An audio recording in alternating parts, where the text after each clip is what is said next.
다 자리에서 일어나셔서 10월 25일 오순절 후 21번째 주일 예배, 종교개혁 주일 예배를 하나님께 드리도록 하겠습니다. 거룩의 영성은 삶의 영성입니다는 그 제목의 말씀으로 레위기 19장 1절에서 2절 말씀, 또 15절에서 18절, 그리고 평행 본문이 마태복음 22장 말씀, 또 데살로니가전서 오늘 읽은 그 말씀이 우리가 이 세 그 본문을 하는 이유가 이게 다 평행 본문이에요. 그래서 일관성이 있습니다. 근데 오늘 그 중에서도 레위기 19장 1절에서 2절과 15절에서 18절 말씀으로 함께 은혜를 나누도록 하겠습니다. 오늘은 종교개혁주일입니다. 루터가 종교개혁을 한 날이 1517년 10월 31일입니다. 오늘 25일이죠. 그래서 이제 개혁교회들이 마지막 10월 마지막 주일을 종교개혁주일로 지키고 있습니다.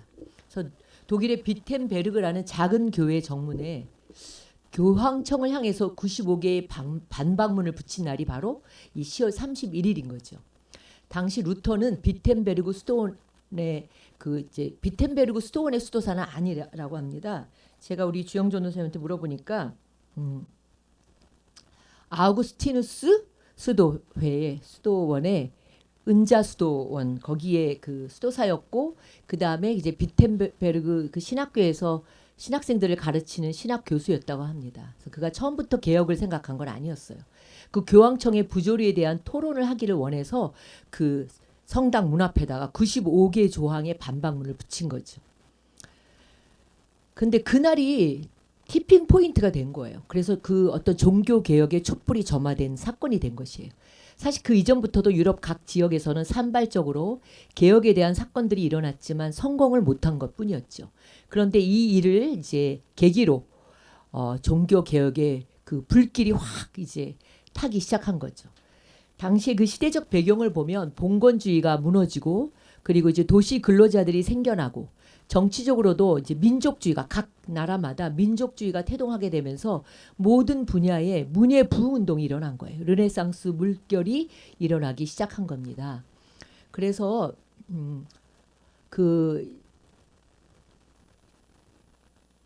잘 안 가네. 이전에는 이제 하나님의 형상을 그리거나 뭐 그림이나 언어로 마음껏 표출하지 못했는데, 이제 문예 부흥 운동이 시작되고 그러면서 자유롭게 사람들이 예술 활동도 하기 시작한 거예요.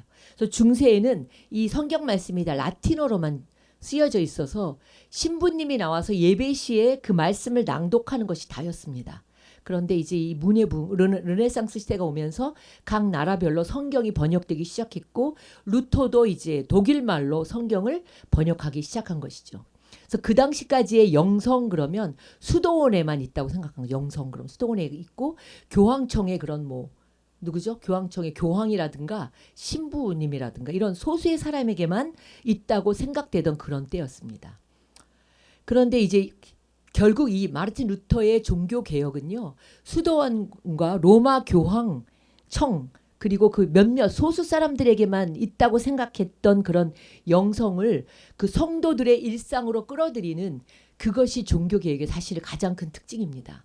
그래서 여러분이 그 루터의 종교 개혁, 그럼 우리가 옛날에 뭐 교회사 세계사 같은 데도 배웠지만 만인 제사장이라든지 뭐 그런 거 배우잖아요. 우리가 모두가 하나님의 말씀을 볼 수 있고 만인 제사장이고 뭐 여러 가지 그런 것들을 우리가 알지 않습니까? 그러니까 결국은 종교 개혁은 다른 게 아니라 그들만의 특권층만의 영성이 아니다.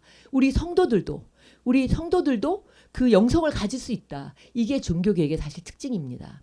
그래서 루터가요, 이 루터는 매일매일 살아가는 성도들도 일상 속에서 하나님의 말씀을 볼 수 있고 읽을 수 있고 그 말씀을 통해서 깨닫고, 그래서 하나님의 복음이 그들의 일상생활 속에 들어와야 한다고 생각한 것이죠. 사랑하는 성도 여러분, 지금 500년이 지났습니다. 여러분 어떻습니까? 여러분의 삶 속에서도, 여러분의 삶 속에 나는 교회에 와서 예배를 드리고, 그리고 목사님이 영성이 훨씬 더 많다 이렇게 생각한다면 이거는 사실 종교 개혁과는 좀 먼 거죠. 그래서 우리가 언제나 우리의 생각을 갱신해야 됩니다. 영성은 오늘의 제목이 오늘 제목이 정말 제가 하루 종일 고민하다가 오늘 거룩의 영성은 뭐 일상의 영성이라 일상의 영성. 500년이 지났지만 우리가 지금 그런 영성을 갖고 있냐는 거죠. 지금도 아니야. 목사님은 좀 뭔가 영성이 더 있고 교회에 와서 예배드려야 그게 더 영성이 있다. 이거 생각하면 여러분이 이 종교 개혁의 가장 근본 정신을 알지 못하는 것이죠. 500년이 지났지만 지금도 우리는 변해야 되는 거예요. 그죠? 고인물이 되면 안 되는 거예요. 우리가 언제나 날마다 갱신해야 돼요. 고인물은 어때요? 썩기 마련인 거죠. 그래서 오늘 우리가 함께 읽은 레위기 19장을 읽었죠. 레위기 전체의 주제가 뭐냐면 거룩이에요. 거룩. 거룩 그러면 어때요? 굉장히 할렐루야 이렇게 얘기되잖아요. 그렇게 목소리도 거룩해야 되고. 근데 하여튼 그게 아니에요. 레위기 전체의 주제가 거룩인데 레위기 전체를 보면 셋으로 나눠져 있다고 합니다. 레위기 전체를 보면 1장부터 10장까지는 예배에 대해서 나와요. 그래서 뭐 번제라든지 속죄제, 속건제, 뭐 소제, 또 뭐가 있죠? 화목제. 이런 예배, 하나님에 대한 거룩. 그다음에 11장에서 18장까지는 성결에 대해서 우리 개인의 어떤 성결, 그래서 내 자신에 대한 거룩이 나와요. 16장은 예배라고 합니다. 19장에서 25장은 뭐냐면 이웃에 대한 거룩에 대해서 나와 있어요. 그래서 이웃에 대해서 거룩이 뭐냐? 사회적인 책임, 그리고 어떤 이웃과의 나눔, 이런 것에 대해서 이 세 가지의 주제로 이렇게 나와 있는 것이죠. 근데 레위기 전체의 주제는 뭐냐면 레위기 19장 2절에 너희 하나님이 나 주가 거룩하니 너희도 거룩해야 한다. 이 말씀이 레위기 전체의 그 핵심인 거죠. 그래서 거룩이라는 것은 여러분 거룩 많이 우리가 이야기하잖아요. 그 거룩의 그 원어는 원래 뭐예요? 카도시예요. 카도시. 이 카도시라는 것은 뭐냐면 분리됐다, 구별됐다 이런 의미예요. 그리고 거룩 그럼 이건 원래 하나님의 속성이기도 합니다.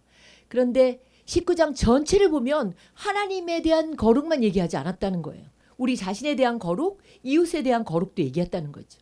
그래서 우리가 일반적으로 거룩 그러면 저 사람 되게 홀리해 뭐 이렇게 얘기하잖아요. 그런 거룩이 아니라는 거예요. 우리 아주 일상적인 일에 대해서 하나님께서 거룩을 말씀하신다는 게 너무나 놀라운 거예요. 그래서 레위기가 절대로 어려운 책이 아닙니다. 이 책을 보면 정말 하나님께서 우리의 일상 속에서 얼마나 거룩에 대해서 말씀하시는지를 우리가 잘 알 수 있습니다. 여러분이 적어도 레위기 전체를 읽으면 좋고 그렇지 않으면 적어도 19장 한 장은 좀 집에 가서 읽어보셨으면 좋겠습니다. 그래서 3절에서 8절까지는 부모를 공경해라, 안식일을 지켜라, 우상을 만들지 말아라, 그리고 화목제를 어떻게 해야 되는지 뭐 이런 거에 대해서 쭉 나오고 있습니다. 그리고 레위기 19장 9절에서 10절을 레위기 19장 9절에서 10절의 말씀을 여러분 한번 제가 개역개정 요즘 우리가 새 번역으로 바꾸는 중이에요. 그래서 저도 헷갈려요. 그래서 개역개정을 넣고 새 번역을 같이 이렇게 올리는데 제가 개역개정을 읽으면 여러분은 새 번역으로 한번 읽어주시기 바랍니다. 곡식을 거둘 때 너는 반 모퉁이까지 다 거두지 말고 내 떨어진 이삭도 줍지 말며 내 포도원의 열매를 다 따지 말며 내 포도원에 떨어진 열매도 줍지 말고 가난한 사람과 거류민을 위하여 버려두라. 네, 여러분 읽겠습니다. 시작.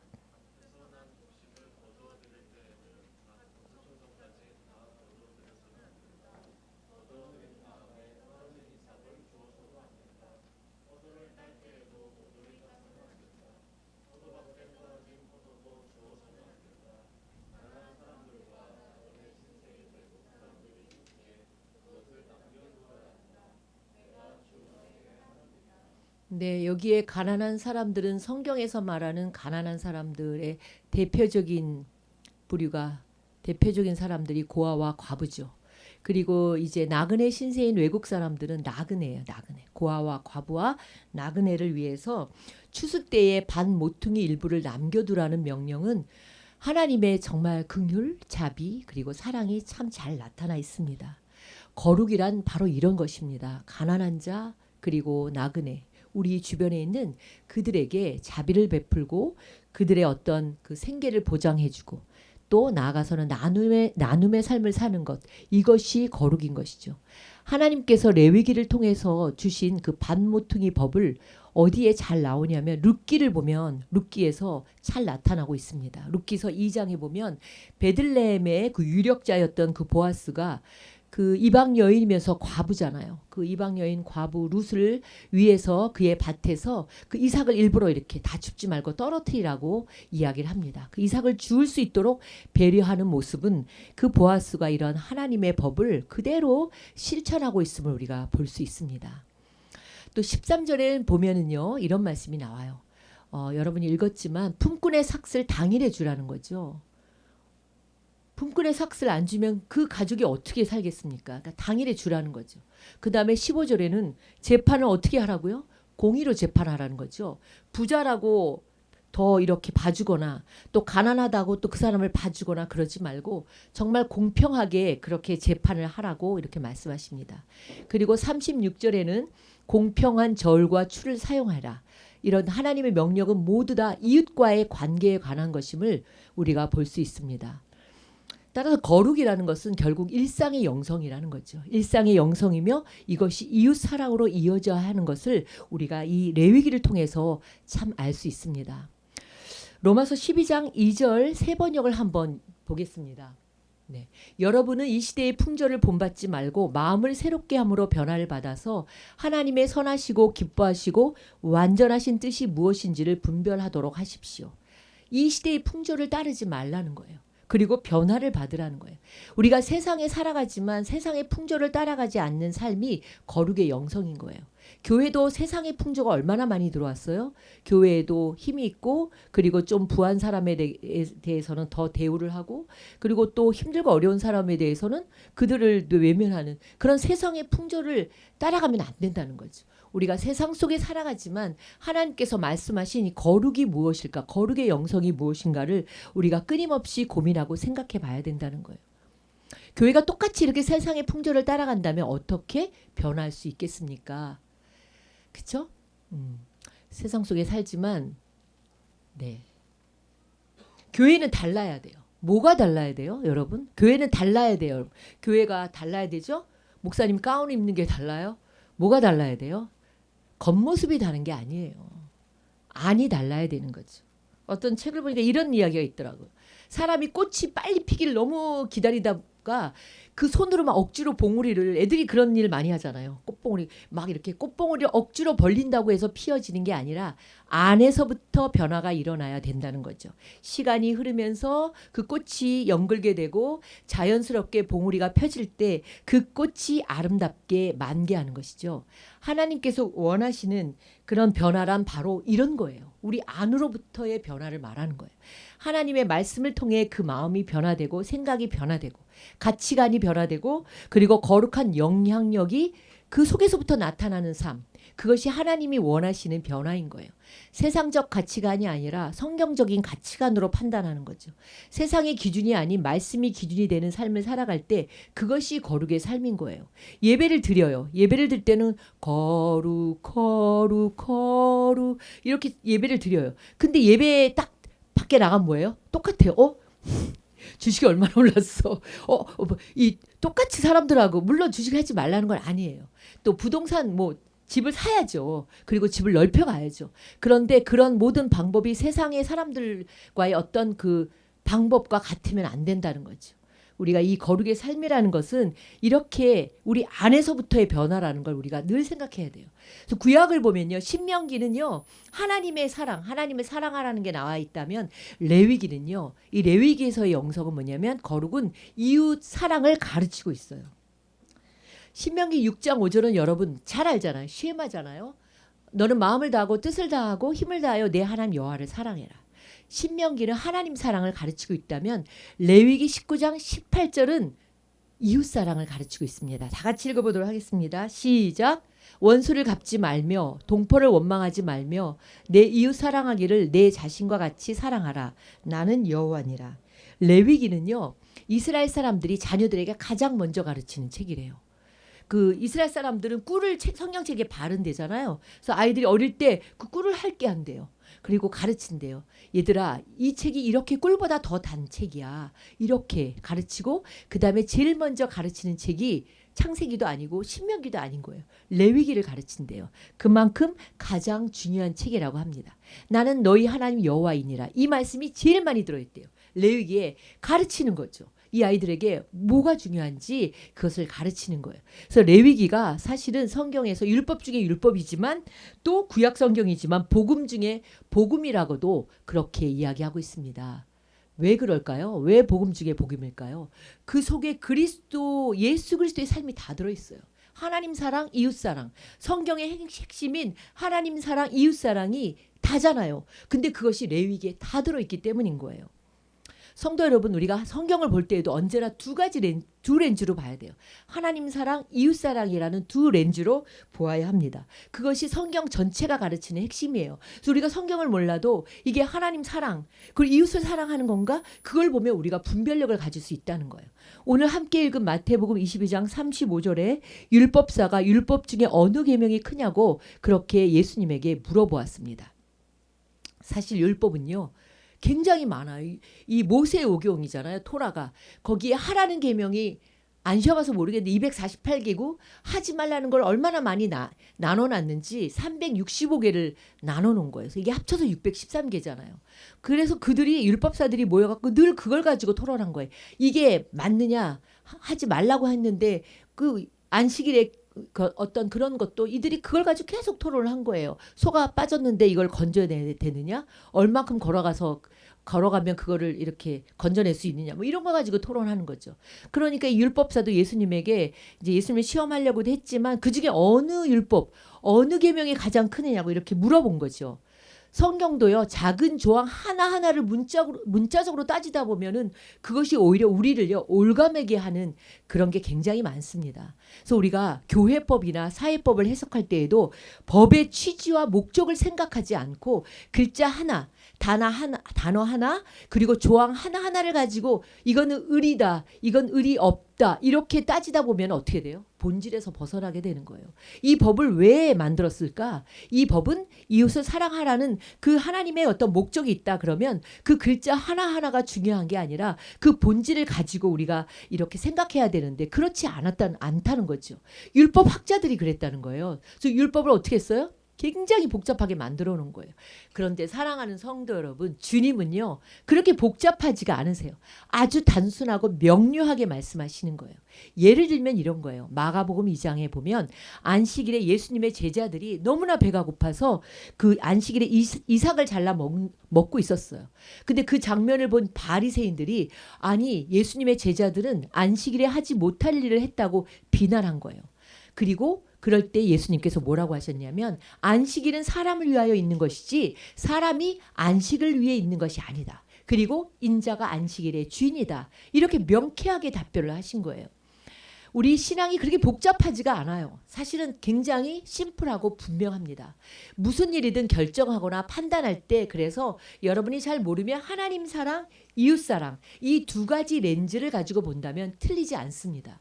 성경의 전체에 많은 이야기들이 있지만 결국은 하나님을 사랑하는 것 그리고 내 이웃을 내 몸과 같이 사랑하라는 거예요. 하나님을 사랑하면 여러분 이웃을 사랑할 수밖에 없어요.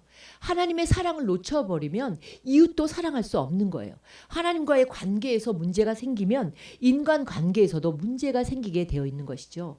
그래서 거룩이라는 것은 사실은 예배의 거룩만큼 우리가 일상에서의 거룩도 굉장히 중요한 것입니다. 유명한 신학자가 있어요. 칼 라너라는 사람이 있어요. 이 사람의 소책자가 있는데 일상이라는 그 책에서 이 사람이 일상에서의 거룩한 삶이 무엇인가를 잘 알려주고 있습니다. 이 칼 라너는요. 일상은 주일과 대비되는 주중의 시간들이에요. 월요일부터 토요일까지죠. 즉 매일 인간이 살아가는 평범한 시간들로 그 속에 담긴 신학적인 의미를 잘 가르쳐주고 있는데 이분은 참 재밌어요. 7가지의 일상으로 나눴어요. 일하는 것, 가는 것, 앉는 것, 보는 것, 웃는 것, 먹는 것, 자는 것. 이렇게 7가지의 일상 생활에 대한 묵상을 통해서 뭘 이야기하냐면 일상에서의 어떤 하나님, 일상생활에서 임하는 하나님의 은혜를 그 속에서 발견하고 그리고 하나님의 은혜 안에서 일상을 살려고 했던 것이죠. 그래서 저는 이걸 7가지를 보면서 웃는 건 있는데 왜 우는 건 없지? 이렇게 생각했어요. 그러니까 이제 감정을 얘기하신 거겠죠. 7가지를 딱 나눠서 이 사람이 일상 속에서의 그 어떤 거룩, 하나님의 은혜에 대해서 이렇게 잘 이야기해 놓은 그 책이 있습니다. 그에게 일상은요, 하나님의 신비를 느끼며 하나님의 거룩성과 은혜를 경험하는 바로 그 장소라는 거예요. 우리가 때로는 참 일상이 고단해요. 피곤하기도 해요. 그죠? 그리고 또 때로는 살다 보면 너무 낙심되고 그리고 실망스러울 때도 있지만 그러한 일들로 인해 오히려 하나님의 그 힘으로 그 영원한 삶이라는 이분의 말이에요. 진정한 축제에 나아가도록 우리를 준비시켜 준다. 이렇게 말하고 있습니다. 여러분이 이 책을 보고 싶으면 그 외간 분도 출판사에서 나온 그 책이 있습니다. 그 책을 그 번역한 번역서를 한번 읽어보셔도 좋습니다.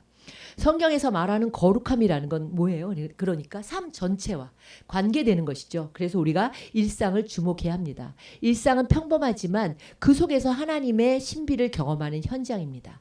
그러나 우리가 또 하나 간과해서 안 되는 것은 그 일상이 하나님을 대적하는 무신론적 가치를 지닌 현장이기도 하다는 거예요. 안 믿는 사람들과의 그 같이 더불어 살아가는 그런 현장이기도 한다는 것이죠.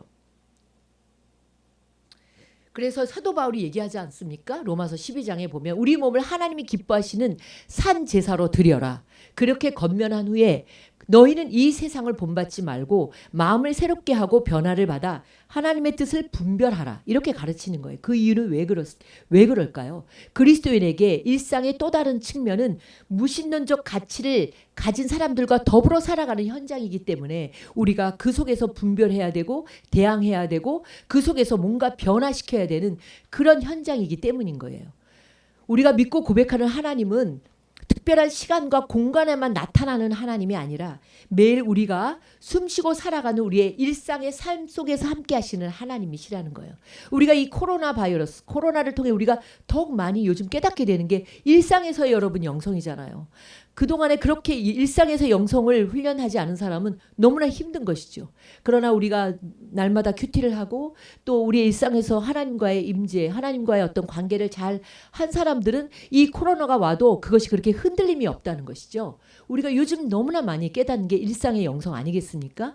종교개혁 이전에는 하나님은 예배당에서만 또 신부에게만 말씀하시고 그리고 거룩의 의미도 특정한 곳, 특정한 사람에게만 있다고 생각했던 것이죠. 그러나 오늘 우리가 함께 읽은 구약성경 레위기를 보면 절대 그렇지 않은 거예요. 하나님은 우리에게 일상에서의 거룩을 얼마나 많이 말씀하시는지 알 수 없습니다. 일상이야말로 하나님이 축복하시는 뭐예요? 자, 하나님이 축복하시는 삶의 현장입니다. 여러분 일상을 그렇게 믿음으로 살아내야 되는 거예요. 두 번째로는 뭐예요? 성도가 하나님을 찬양하고 영광을 돌리는 예배의 현장인 거예요. 또 여러분이 걸어가면서도 찬양하면서 걸어가면서도 하나님을 바라보며 손을 들고 기도할 때에는 그것이 바로 그것이 예배의 현장인 거예요. 그것이 하나님을 만나는 현장인 거예요. 야곱이 그랬잖아요. 야곱이 도망가다가 그 광야 속에서 돌베개를 피고 자는데 그가 꿈속에서 하나님을 만난 거죠. 천사가 오르락 내리락 하면서 그 꼭대기에 계신 하나님을 본 거잖아요. 아, 여기가 하나님이 계신 곳이구나. 그래서 거기에 이름을 베델이라고 하고 거기에서 그가 일어나서 예배하는 그 장면을 우리가 볼 수 있지 않습니까? 어디를 가든 내가 그 광야의 길을 걸어가도 그 속에서 하나님을 찬양하고 영광을 돌리면 그것이 예배의 현장인 거예요. 하나님 만나는 현장인 거예요. 그리고 또 우리의 일상이 우리로 하여금 그 무신론적인 가치를 가지고 살아가는 그 삭막한 그 속에서도 우리가 거룩한 선한 영향력이 세상에 드러나는 선교의 현장인 것이기도 한 것이죠.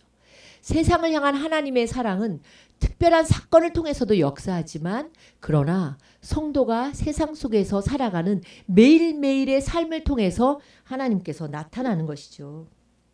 그래서 필립 얀시, 제가 굉장히 필립 얀시를 좋아하는데 그분이 쓴 책이 굉장히 많습니다.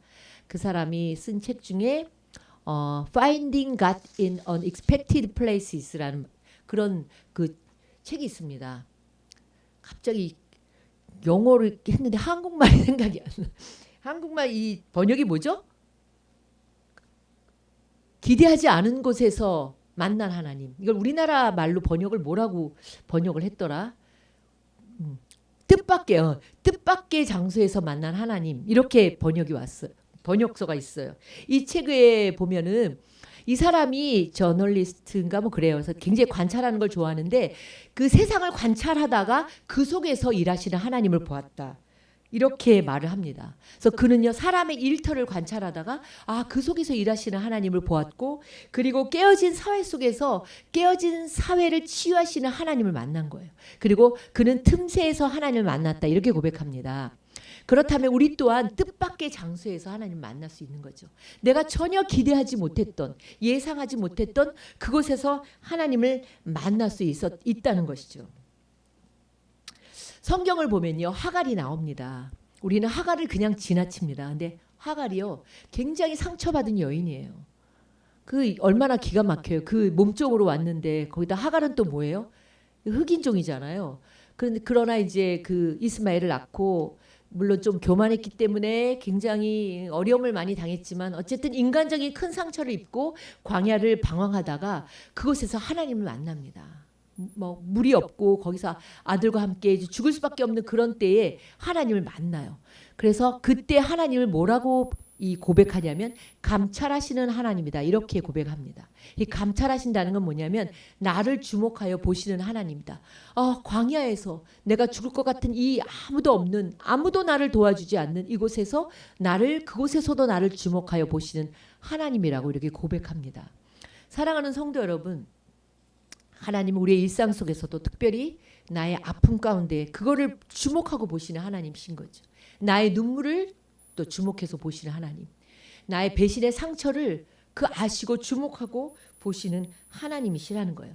또 나의 그 좌절과 나의 아픔을 가장 잘 아시는 하나님을 만나는 뜻밖의 장소, 그게 바로 여러분과 나의 삶의 자리인 거예요.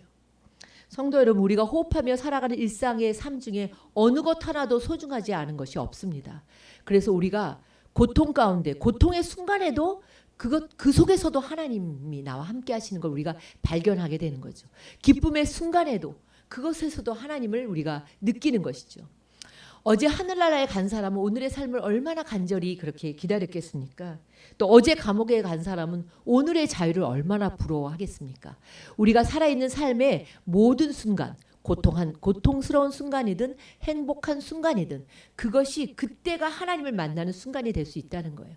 매일의 삶 속에서 주님의 임재를 느끼고 경험하며 또한 그의 주님의 뜻을 분별하며 우리의 삶 전체가 하나님께 드리는 그런 살아있는 예배가 되어야 되는 거죠. 누구를 만나든 또 무엇을 하든 아까 우리가 칼 나누가 얘기했잖아요. 7가지. 여러분 한번 7가지를 여러분 나름대로 분류해 보세요. 뭐 꼭 실학자만 분류해야 되는 거 아니잖아요. 일하는 것, 가는 것, 앉는 것, 보는 것, 웃는 것, 먹는 것, 자는 것. 이 7가지의 일상의 생활을 가지고 이 사람은 그걸 나눠서 묵상을 했는데 우리도 우리의 어떤 일상에서 그 하나님이 함께 하시는 그 거룩의 영성을 우리가 발견할 수 있는 것이죠. 거룩은 교회 안에서 특정한 예배, 특정한 시간, 특정한 사람만의 것이 아닙니다. 그게 종교개혁주의 종교개혁의 가장 큰 것이 아닌가 저는 그렇게 생각해 보았습니다. 우리가 공동체가 함께 드리는 그런 예배는 이 예배도 중요합니다. 이 예배는 우리가 함께 공동체가 함께 모여서 하나님의 품 안에서 내 자신을 돌아보고 또 내 삶의 지난 한 주간을 돌아보고 또 나를 성찰해보고 그리고 내 주변을 돌아보고 내 이웃을 돌아보고 또 감사하고 다시 세상으로 나가서 내게 주신 일상을 하나님 안에서 거룩한 삶으로 살아가는 그래서 그렇게 결단하는 그런 예배가 되어야 되는 거예요. 이제 시작돼요. 또 우리의 한 주의 일상이 또 시작됩니다. 주님과 함께하는 사랑하는 성도 여러분, 주님과 함께하는 거룩한 일상이 되시기를 바랍니다. 네, 기도하겠습니다. 사랑의 하나님 아버지, 오늘은 특별히 종교개혁주일입니다. 하나님 앞에 우리가 그동안 살아온 우리의 시간들을 생각해 보며 우리의 일상이 때로는 힘들고 지치고 낙심될 때도 참 많았습니다. 그러나 그때마다 우리가 눈을 들어 주님을 바라보면 주님께서 예기치 않은 뜻밖의 장소에서 다시 하나님께서 우리에게 힘을 주시고 다시금 우리의 연약해진 무릎을 굳게 세워주심을 우리가 기억합니다. 하나님, 우리의 앞서갔던 믿음의 선조들도 우리와 같이 여러 가지의 삶의 많은 삶의 고민과 아픔과 또 여러 가지 그 일상 속에서 저들이 하나님을 만나고 또 하나님 안에서 회복되어가는 그런 모습들을 바라보면서 다시금 우리가 거룩한 하나님의 사람으로 살아갈 수 있도록 오늘 예배를 통하여 또 우리의 삶의 일상 속에서 하나님께서 언제나 살아갈 용기와 지혜와 힘을 더하여 주시옵소서. 감사드리며 예수님의 이름으로 기도드립니다. 아멘. 사랑의 하나님, 지난 한 주간 살아가면서도 우리의 삶 속에 많은 일들이 있었습니다. 힘든 일도 있었고 또 속상한 일도 있었고 또 행복한 일도 있었고 보람 있는 일들도 있었습니다. 일상의 크고 작은 일 가운데 언제나 함께하여 주시고 우리에게 용기를 주신 주님께 감사를 드립니다. 삶의 작은 일까지도 순간순간 주님을 생각하게 하시고 어려운 순간에 용기를 잃지 않도록 늘 우리의 호흡이 닿는 날까지 언제나 주님의 숨결을 느끼며 살아가도록 도와주옵소서. 성도들의 일상 속에 늘 주님이 임재하여 주시고 이 치열한 전쟁터와 같은 세상 속에서도 우리의 마음 깊은 곳에 주님이 함께 하셔서 언제나 담대하고 그리고 우리의 평안을 잃어버리지 않도록 주님께서 늘 도와주옵소서. 무엇보다도 시민능교회 성도들에게 건강의 은혜를 주시고 안전하게 하여 주시고 저들의 삶에 무엇이 필요한지 무엇이 부족한지를 누구보다도 더 잘 아실 주님께서 저들의 모든 필요한 것들을 공급해 주시고 채워 주시옵소서.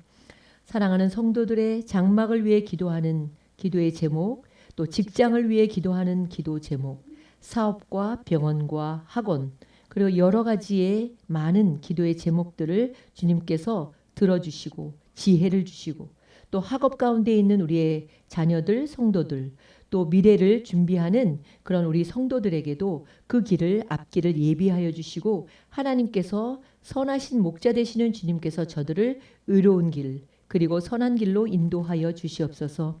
시민등 교회 공동체를 사랑하여 주시고 지금까지 함께하여 주심을 감사드립니다.